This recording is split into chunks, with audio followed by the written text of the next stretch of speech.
Good morning. I'm Jeff O'Neill with Affordable Fence and Gates. This morning we're making a short video on how to measure an opening for a gate that you're going to be ordering and things you should take into consideration when you're taking those measurements and when you're ordering your gate. This is a typical opening we see when we come out to job sites. This particular gate is ordered from a local landscape contractor. What they're requesting is an iron and perforated steel gate. It's going to be hinged on this side, which is your left. The gate's going to be swinging out this way. Perforated steel will be on the back, which is my side. The latch will also be on the back. That's typical. Usually the latch is on the inside of the yard. First thing you want to do is determine the front of the gate. If your gate has a backing, such as perforated steel, expanded steel, sheet steel, or infill like a synthetic wood, the front of the gate is going to be the nicer or more finished side of the gate.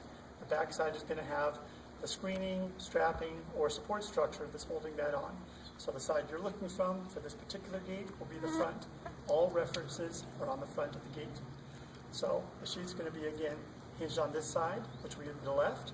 It's going to be swinging out, and the latch will be on the back of the gate. Okay, let's start our measurements. Measurements for the width of the gate, we're going to take 3 measurements: top, middle, and bottom. We have to get all 3 measurements because typically they are not the same, and the gate has to be built for the smallest opening. This one on the top, I have 40 3/4 of an inch. In the middle, 40 3/4 of an inch. On the bottom, about 41.5 inches. As you notice, there's quite a difference top to bottom. That is typical. We see that a lot. On our gates, we include a cover strap that goes from the gate to the latch pole. What that's going to do is it's going to cover that difference top to bottom. So even though there is quite a difference top to bottom, you're not going to see it on the finished product. If the gate does get much more of a difference than 3/4 of an inch, sometimes we'll use an adjustable hinge.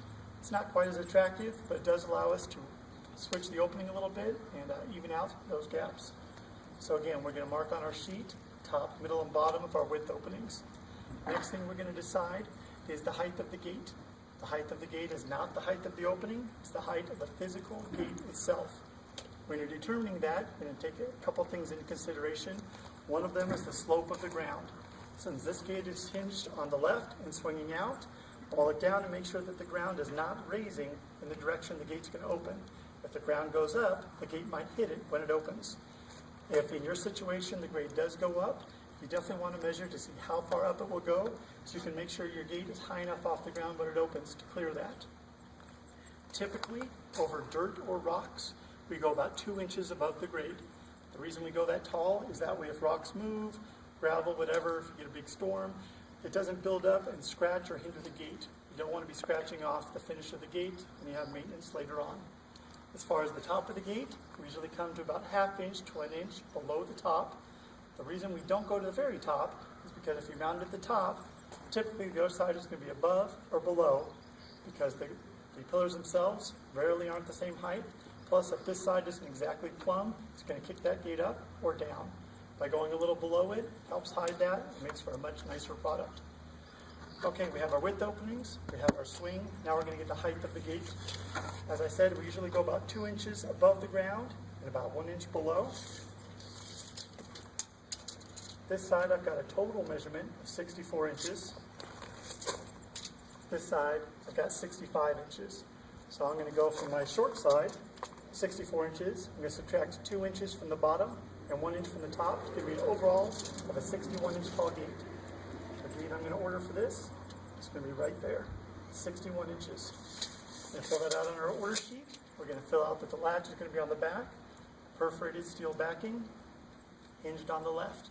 Have another video later showing you exactly how we would fill out that sheet and go from there. Thank you very much. Have a good morning.